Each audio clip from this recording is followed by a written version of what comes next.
All right, good morning and welcome to B2B Content Live speaker intro number 2. That is not a very good title for our introduction anyway.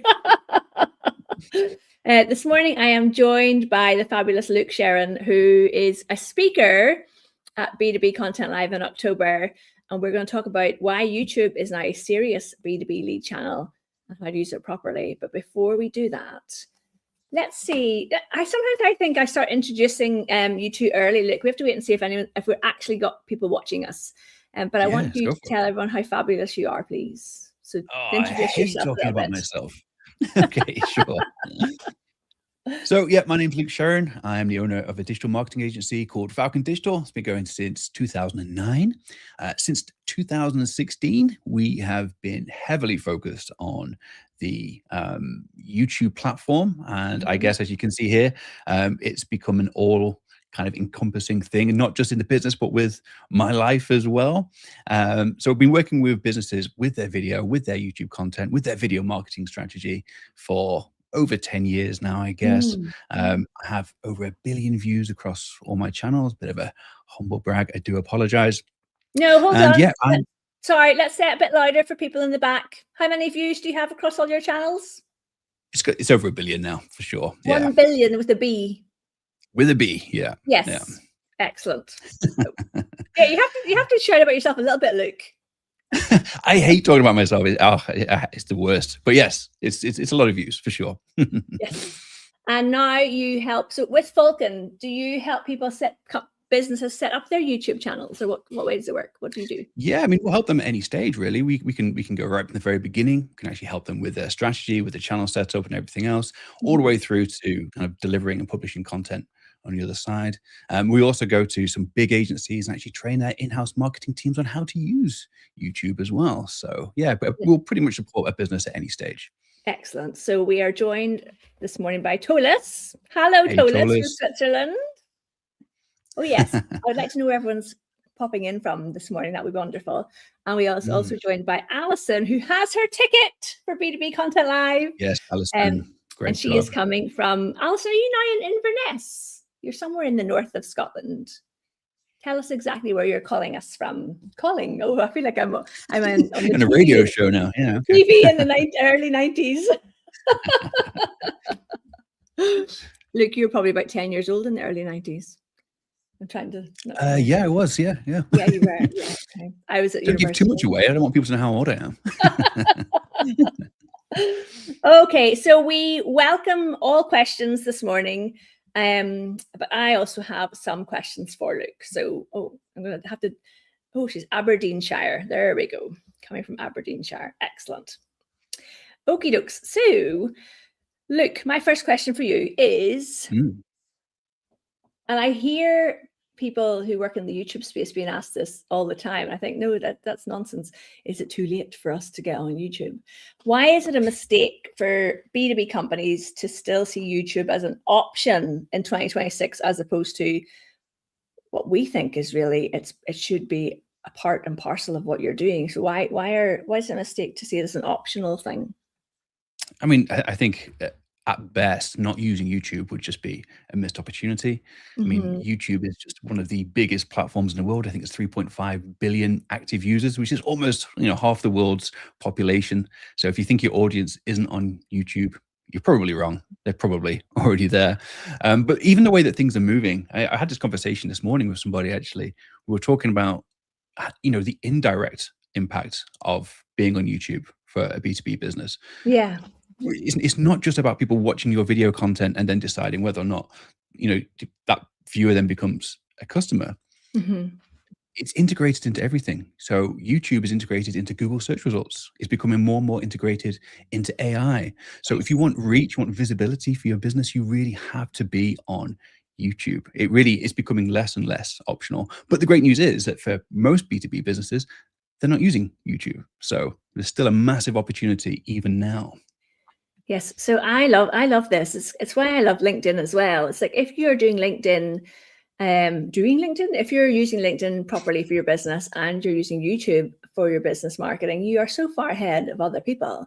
I don't know if you saw the stats that came out, Luke. Adweek did an article about how YouTube has become the #1 source from the social media platforms, including Reddit. It's overtaken Reddit as the #1 source for the LLMs, which is the AI large language models. I hate using technical words for when we're doing live streams, but basically if you think of ChatGPT and Claude and all those things, YouTube is now the #1 source for them to pull content out of. And that means that, and I get clients who have found me by doing a search on ChatGPT, and ChatGPT has found me because of the content on my YouTube channel.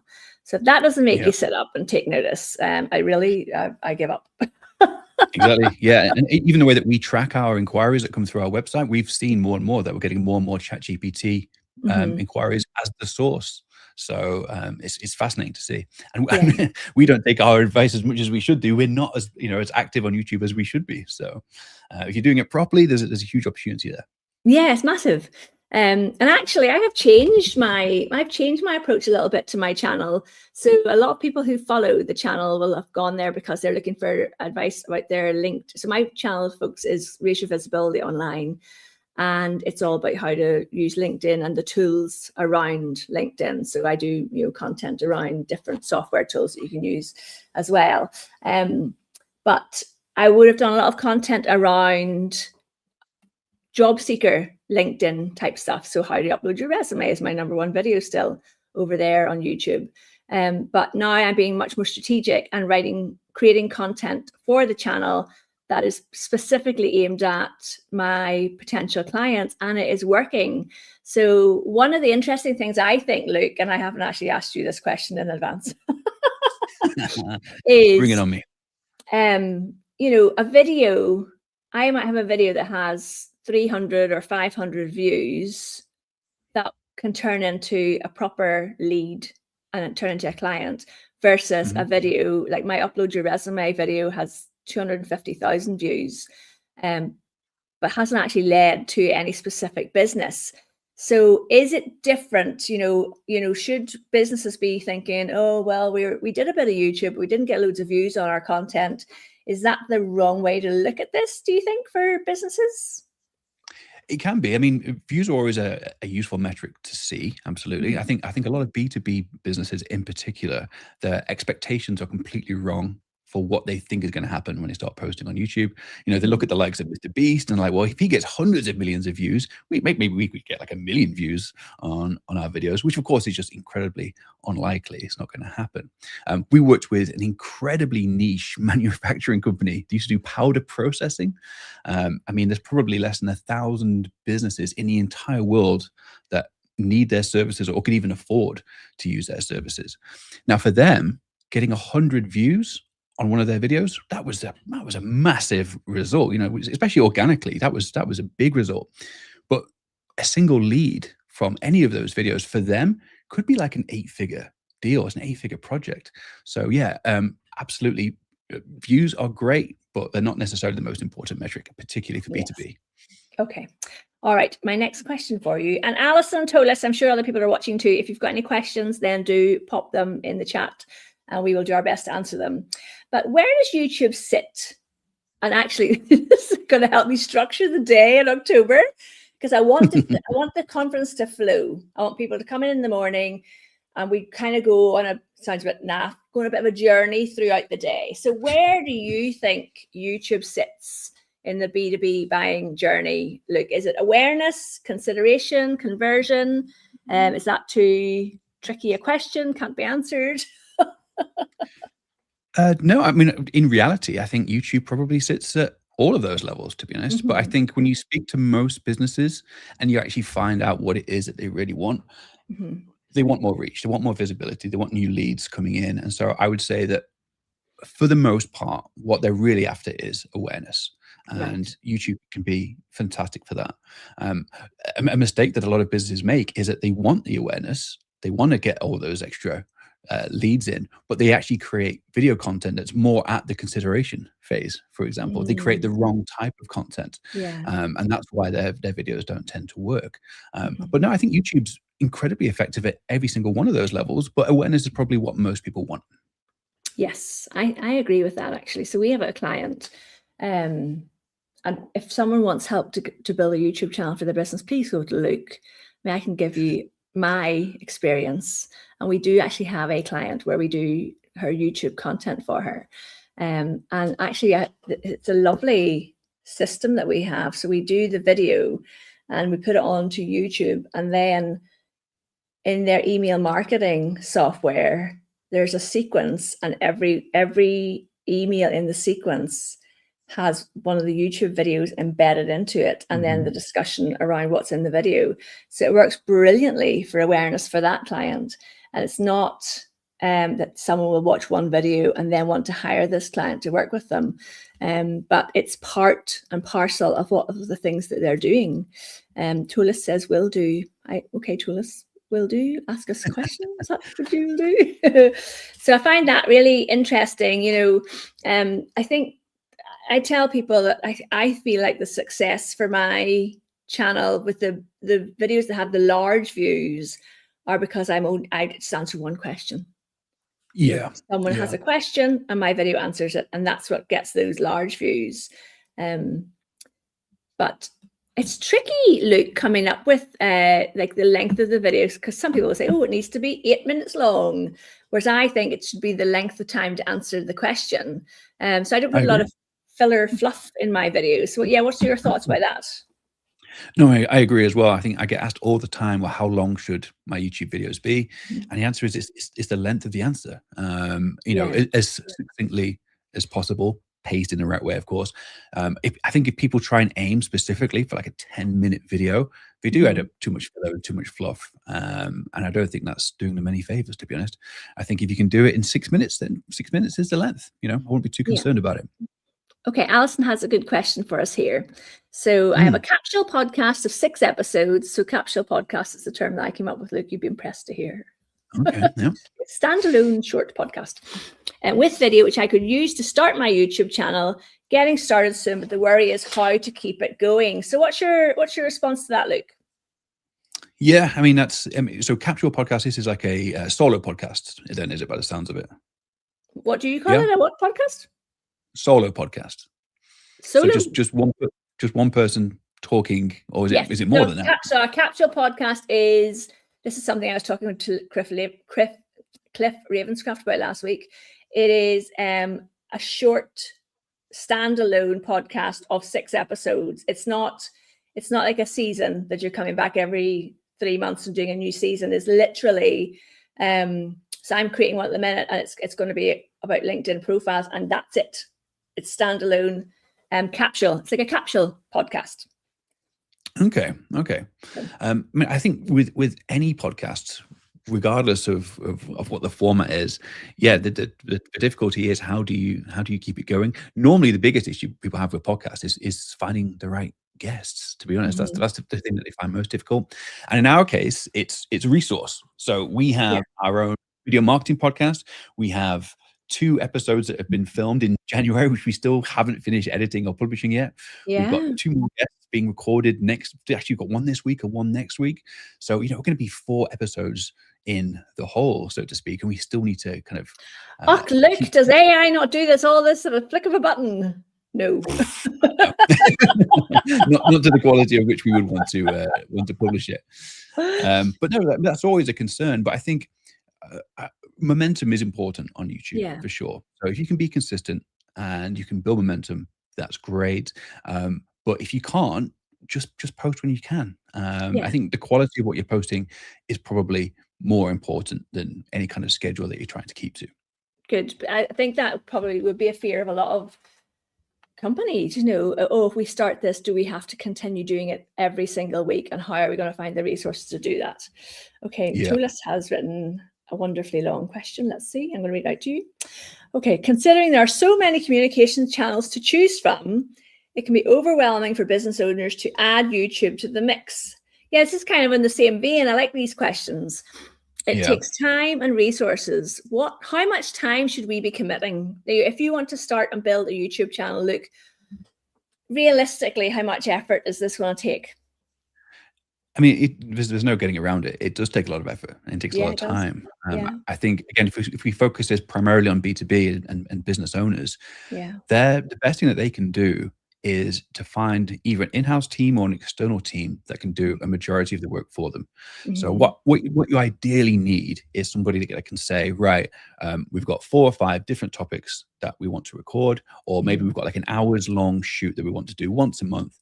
And within that hour, we're going to try and capture all of this content, and then they become responsible for doing all the publishing, all the editing, and everything else that goes with it, because it's not a good use of the business owner's time. Where their time is valuable is probably being the face of the business and being on camera. So what's Tollis's question? When's the right time to commit, and what should businesses do to prepare? What is the right time? Like, are we saying, so say, let's use a fictional example. So say you have, so there's a lady coming from Canada to the conference. There are 2 people flying in from Canada to this conference, folks. This is an international conference. So no excuses about trying to get here from Donegal. If people can fly from Canada, you can get here from Portsmouth or Doncaster. So if this lady has a small team of, like, say 3 or 4 people, and is convinced by us that YouTube is something that they should be taking on, and maybe they have an outsourced team that they've got resources, and they're okay, we're serious about this, and we're going to commit, and we're going to hire an offshore team or a local freelance team who can help us with this. How much time do you think that person needs to commit weekly? Or, like, do we look at batching? What would your thoughts be? It's going to be so different for every case. It's quite difficult to find like a broad answer to give you, really. But again, I think the key thing really is to try and keep the business owner themselves, keep their time to a minimum with it. And if you can have another team that handles a lot of the heavy lifting, I think that would really help. In terms of the right time, I think the time for us, where we spend all our time on video, is when we know we're going to be quiet. So we know that we're always quiet in December. So November is when we ramp up all of our video marketing. So we'll be really busy in November and December with our video marketing, and then January comes, and then January we're super busy. So for us, it's all about kind of predicting when we're going to have peaks and troughs in our businesses, and trying to just to smooth those peaks and troughs out.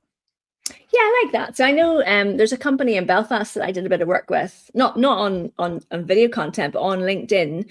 And they said that they had a team coming in the following week. So they booked a team to come in for a day to do video recordings of senior members of the team. So they basically set aside a day and a space in the office, and this team were coming in, and 3 or 4 members of the senior team were going in and recording the video. So I think, that kind of idea.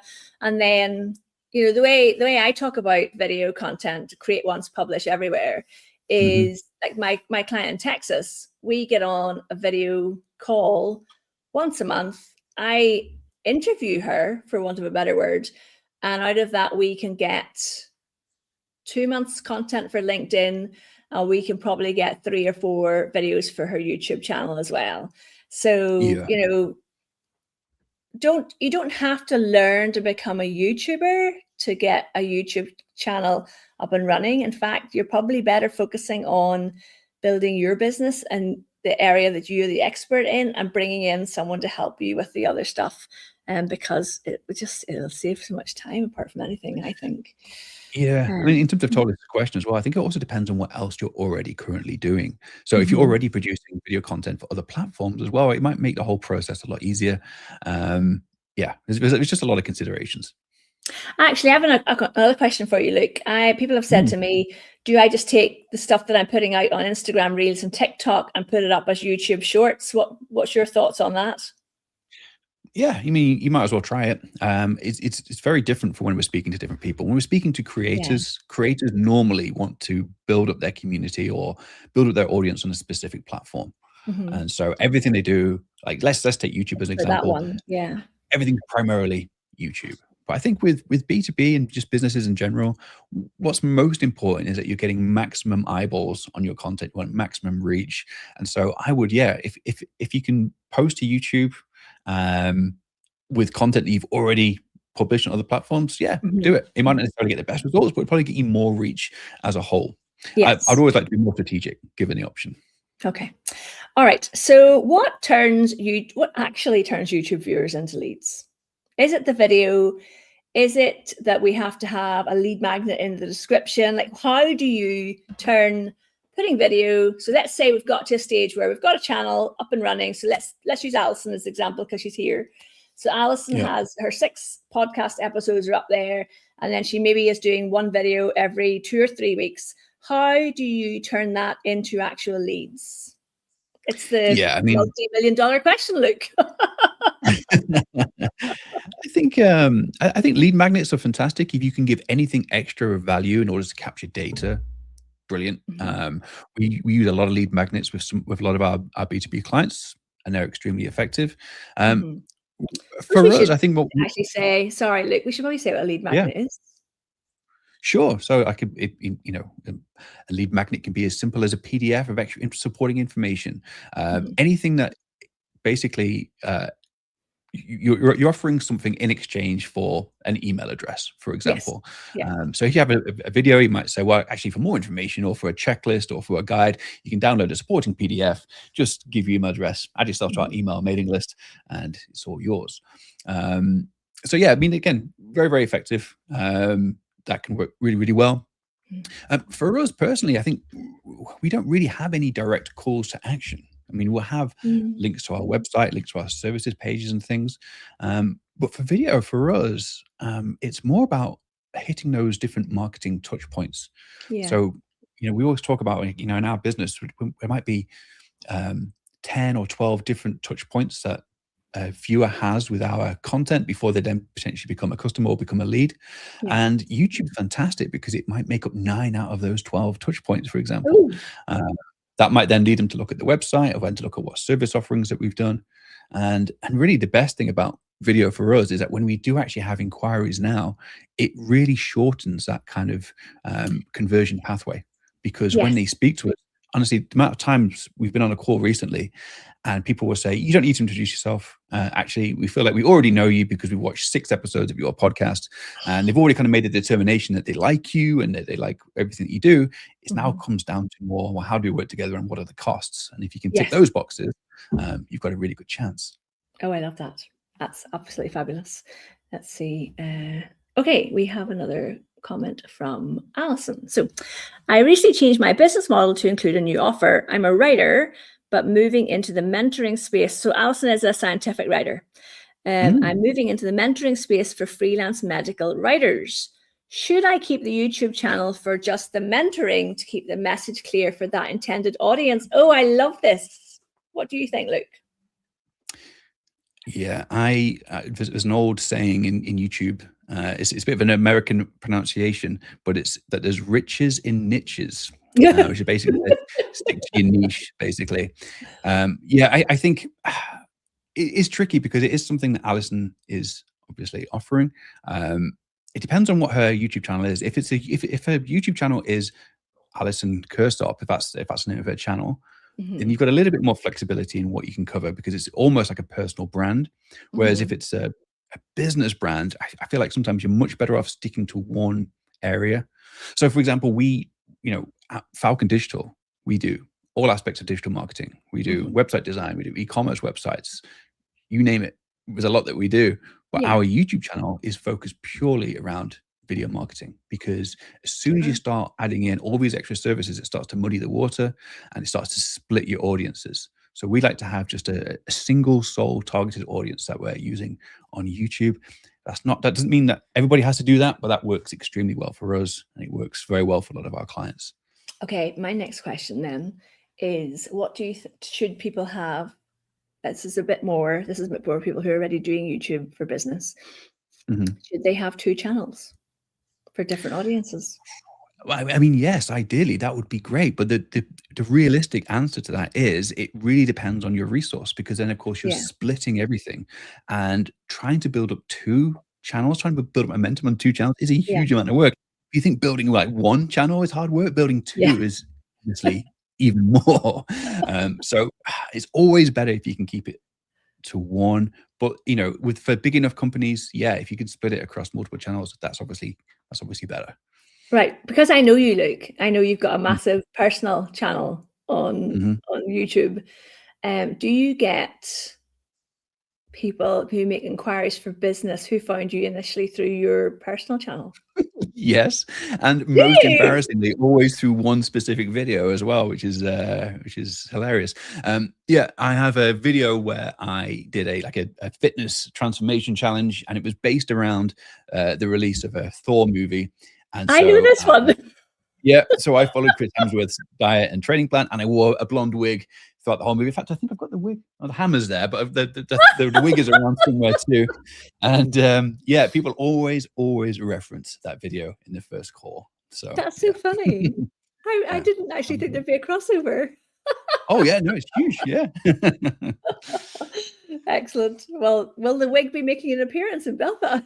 If I'm more than happy to wear it, believe me. Honestly, I feel like I look great in that wig. So. Okay, so what kind of content works best for B2B on YouTube? In your opinion, is it let me teach you something? Is it here's my opinion on something? Is it showcasing a case study or something else? Yeah, that's a good question. I think really what a lot of businesses still need to do is they still need to provide solutions or answers to pain points. I think they work really well. I had a guy called Jack Lee on our podcast. It was episode 4 of our podcast. He's the owner of a video production company called 8 Engines. And even though they themselves aren't video marketers, they really understand the psychology of producing good quality video for businesses. They use a term audience first, which I've since stolen and use myself all the time as my own.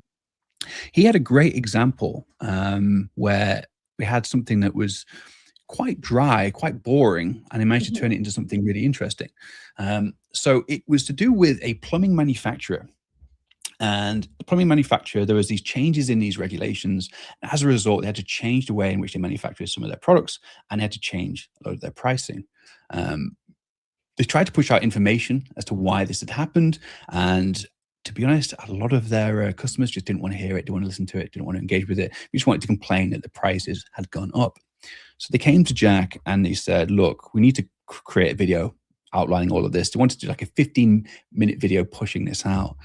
And they wrote down everything that they wanted to say, basically. They then on another list wrote down all the different types of things that plumbers actually want to watch on YouTube, and went to see if there's any overlap between these two things. And of course, there was none. So they came up with this idea.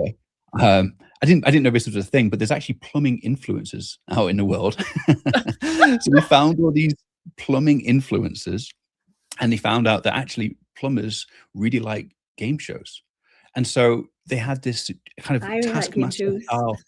Yeah, but they made this kind of Taskmaster style game show, which was all about embedding these kind of key messages about these changes to regulations. So we had like a game where they had to maintain like a particular temperature, and this was to do with the temperatures of underfloor heating regulations and all these kinds of things. And it was incredibly popular, way more successful than if they'd just pushed out that single video. So I think the answer to your question is that the mistake that a lot of businesses have, or that they do, is that they create content that they think they should be creating, rather than creating rather than creating content that their audience is actually going to watch and engage with. I think that's the biggest mistake that they make. I like that. What about, like, if you choose something about being consistent with it? I'm going somewhere with this. So last year, can't remember what time this last year, it might have been about a year ago, or I don't remember. I had this, I thought, brilliant idea of doing like a weekly, here's what's new on LinkedIn, news update broadcast type thing. And I saw some of those videos recently, and they actually got quite good engagement, good views.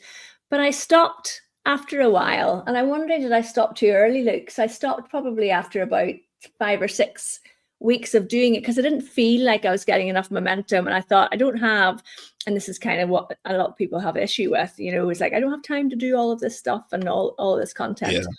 And I thought I'd be better spending my time creating the answer one question content for my YouTube channel. And I stopped doing the little news show. And I wonder, did I not give it enough time? Yeah, maybe.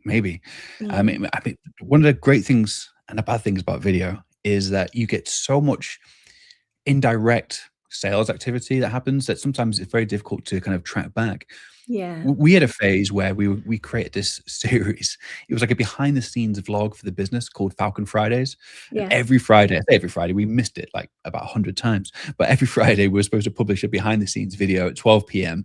and it was like 6 minutes long. It was just funny stuff that had happened that week that we'd recorded. Yeah. Now, we never really saw any direct sales off the back of it, but when we were actually producing that content regularly, we were really busy. That was one of our busiest times.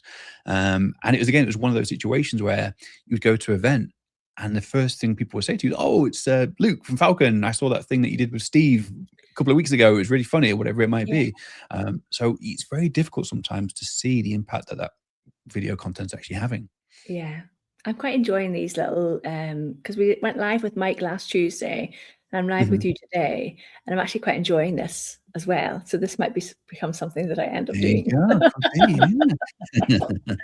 Okay, let's talk about mistakes that you see people making. We covered a little bit about this. What's the biggest mistakes you see B2B companies doing with LinkedIn? Or with YouTube? I'm going to say I'll be the wrong person to ask for LinkedIn, but it's probably quite similar. I think one of the biggest mistakes really is that even now, I think a lot of B2B businesses think that YouTube isn't for them. They think it's too young an audience. It's just for vloggers and gamers and everything else, not realizing that due to the absolute behemoth of a platform that it is, that audience is actually there. I think that once they have decided they're going to create content, they then create the wrong type of content. So they think, well, what kind of video should we make? Let's make a case study. Let's make a show reel about the business. And it's just not anything that's going to work top of funnel at that awareness stage, which again is what most B2B businesses want. So they produce the wrong type of content. And then, of course, because that doesn't have any traction, they say, well, YouTube doesn't work. We knew it wouldn't work. Yeah, exactly. Yeah. And that's something that we hear a lot. So can I tell you a wee story? Yes, absolutely. Do you know about the use of the word "we" being so overused in Northern Ireland, Luke? when you arrive at the airport, they'll say, just get a wee bus over there, and here's your wee change, and there's your wee coffee, and you'll be going, after 3 days in Belfast, you'll be going, oh my God, if I hear that word "we" again, I'm going to pull the rest of my hair out. But no, so last summer, somebody said to me that they had a client who really wanted to get into YouTube and wanted to do video content for YouTube, and could I just have a chat with them because my channel's like 110,000 subscribers. And I said, yeah, of course, thinking, well, if I speak to them, maybe they'll be interested in LinkedIn work as well. And they completely dismissed me because I got on a call and I started chatting about, doing video content in the way that I do it. So, maybe you get, you talk about what the business does and talk about how you can help people and this kind of stuff. And the guy said to me, and I highly doubt they're watching me on LinkedIn, so I'm not going to name them anyway, but he was very proud to tell me that he had spent, I want to say, it was definitely tens of thousands of pounds. He was kind of talking about how, basically letting me know he had lots of money. How much money he has spent on video content, and the way I did it it basically sounded too cheap to him. And I went and looked at their YouTube channel, and they had like about 57 views of this very expensive, highly produced video of started with drone footage coming in across their warehouse building and all this. And I was thinking, well, mate, you know what? Go and spend your tens of thousands of pounds because it's not getting you anywhere. So I thought that was very interesting. But some people don't like to hear that there may be a different way of doing things as opposed to spending lots of money. Absolutely. And that's so common. I say those kinds of videos kind of really showing off the business. Again, they're more for the bottom of the funnel, the consideration phase. So you've heard about the business, you're now interested. At that stage, maybe you'll watch that video, but it's just not going to get them the reach and the views that they want. I felt like that video is maybe something you put on the homepage of your website as opposed to a YouTube thing. Exactly. Yeah. It's the people that have already heard about your business in some way, for sure. Yes. But people who like to tell me how much money they spent on something, I'm like, oh, please, can I please exit stage left?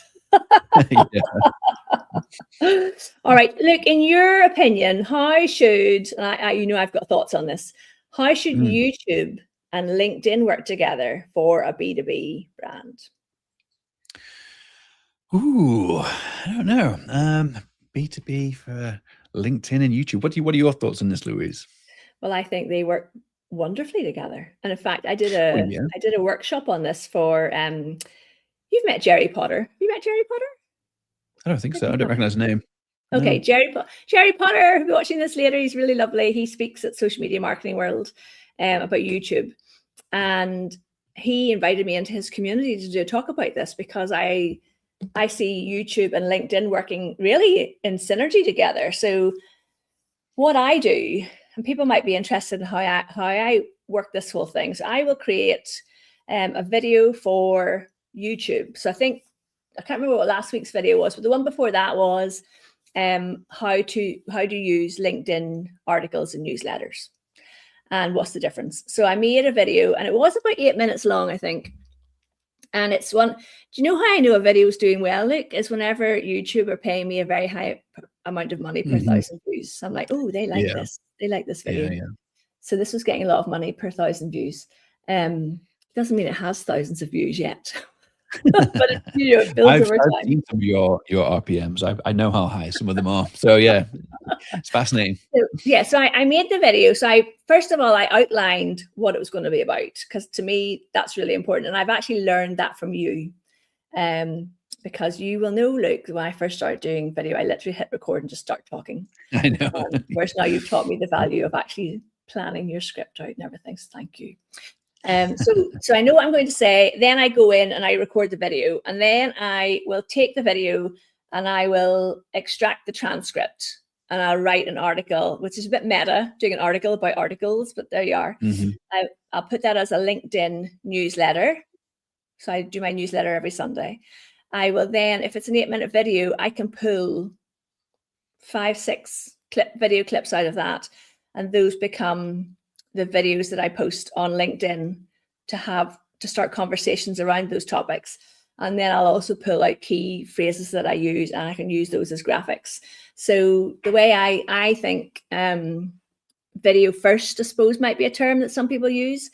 But when I'm creating content, I start with the video, and then I also stripped out the audio for that one and published it as a podcast. So just squeeze as much out of something as you can. But because the content is for my YouTube audience I do have a big audience on YouTube who are job seekers, but the audience that I'm growing, and it's much a slower growth, is the business audience. And it's also the business audience on LinkedIn. But some of the LinkedIn people will never go to YouTube, and some of the YouTube people aren't going to LinkedIn, or they don't know how to use LinkedIn yet, which is kind of why they're watching my videos. So I think they work really well together. Do you think there's more of a community support feature within LinkedIn for some of your YouTube content? So, if you get people to watch your videos on YouTube, but then is there more of a community on LinkedIn for those conversations that happen afterwards? Oh, massive, because there's people. So there's lots of things in here. A lot of my LinkedIn network found me through watching a video of mine on YouTube, and will say that when they connect with me, they'll say, "Oh, I've been following you because I found you answered a question of mine with your YouTube video." I find that the comments on YouTube aren't as good quality. And sorry, YouTubers, you're all wonderful. And I love my YouTube, I genuinely love my YouTube audience. But people will watch the video to get an answer to something and don't really comment, I find, in my experience over on YouTube. Whereas if I put a clip from that video, maybe the difference is, Luke, that you write the post that asks the question and then add the video clip as the media on LinkedIn, whereas on YouTube, the video is the content and less people are reading the description. Maybe that's the difference, possibly. I feel like there's just more features for LinkedIn to support conversations and engagement. Plus, it's your public profile. A lot of accounts on YouTube tend to be anonymous, don't they? And so you tend to get a higher quality of comment, maybe, I guess, on LinkedIn, at least for the most part, anyway. Yeah, it is interesting. But I've met recently. I've spoken in Edinburgh at a conference recently, and this wonderful lady came up to me and said, "I watched all your YouTube videos," and I was like, "There's something very special about it." I think that, like, if someone came up to me and said, "I follow you on LinkedIn," that's nice. But there's something about someone saying, "I watch your videos on." I feel like it's like more of a, I don't know. It's a different connection, and I'm like, it makes me feel like really. Maybe it's because there's 4 million views there now that I don't know who these people are. Maybe that's what it is. I don't know who's watching me on YouTube, but people who are connecting on LinkedIn, they're more visible or something. I don't know. There's something a bit psychological about it. I don't know. No, I agree. I agree completely. And interestingly as well, apparently, viewers will trust YouTube creators more than any other platform by about 98%. As well. There was a study I'd done on this a while back. I can't remember who did it. But part of that is because I think YouTube is one of the more difficult platforms to get traction on, to build a big community on. And so if you have that, automatically you just seem like more credible, more trustworthy. Yeah, it's kind of fascinating. All right, Luke, you're coming to Belfast in October. I am indeed. I'm so excited. So excited to hear you. Well, all my speakers, they're so amazing. What are you going to talk about? Do you know what? Everybody watching, Luke doesn't get a choice of what he's going to talk about, because I'm going to tell him what he's going to talk about. Maybe you should tell me what I'm talking about. Yeah. But what are you, in all seriousness, what are you coming to Belfast to talk to us all about? Yeah. So I don't know the exact topic yet, but it will be all about, obviously, YouTube, the YouTube platform, how you can use YouTube to get more leads, more revenue, more sales, basically, but specifically for B2B. Yes. And I think what I always try and do with all of my presentations is not just give theory, but actually give practical, actionable advice as well that people can take away and hopefully start applying to their own businesses straight away. Yeah, brilliant. Okay. Anyone got any final questions, or else we can let Luke go, because he obviously has to go and not just create his business content, but some more fun Marvel inspired characters. Oh, when you look, yeah. All right. So the link to the conference is down below. Oh yes, Luke, the other thing was that for ticket holders, so I didn't actually announce this last week when I was when we were on our super early bird. So we're now on our early bird pricing level. But what we're going to do is, for anyone who has a ticket, we're going to do community only webinars once a month in the run up to the event. And so you're very kindly being strong-armed into. Yeah, I got an emergency WhatsApp message just before this call, and I was like, okay, I'll do that. You know what? This is my plan. Do you remember this? I haven't told you about this yet. So, yes, so we're going to do a session on YouTube for business, and I'm going to have to buy you lots and lots of Guinnesses when you come over as a big thank you. You heard that, everybody. That's on video. So yeah, I'll hold you to that, Louise. I'm actually genuinely worried about you and Jessica Lorimer doing all of your splitting the G's or whatever it's called. Something, because I don't actually drink Guinness. And I thought, okay, these two and they're splitting the G, Guinness drinking is going to have to happen after the conference is actually over. Definitely. Yeah. So, okay, Alison says, love this. Thanks, you both. See you in Belfast in October. See you in Belfast. Excellent. Can't wait to meet you. All right, Luke, thank you so much. It's been really fun. Welcome. And hopefully everyone get your tickets if you haven't got them yet. The QR code, I forgot to say, is up here. And you just literally click on it. It takes you straight to get your ticket. Is it over there for you? It's up high anyway. It's up there somewhere. Yeah. All right, guys. Thanks a million. Talk to you soon, Luke. Bye. Bye.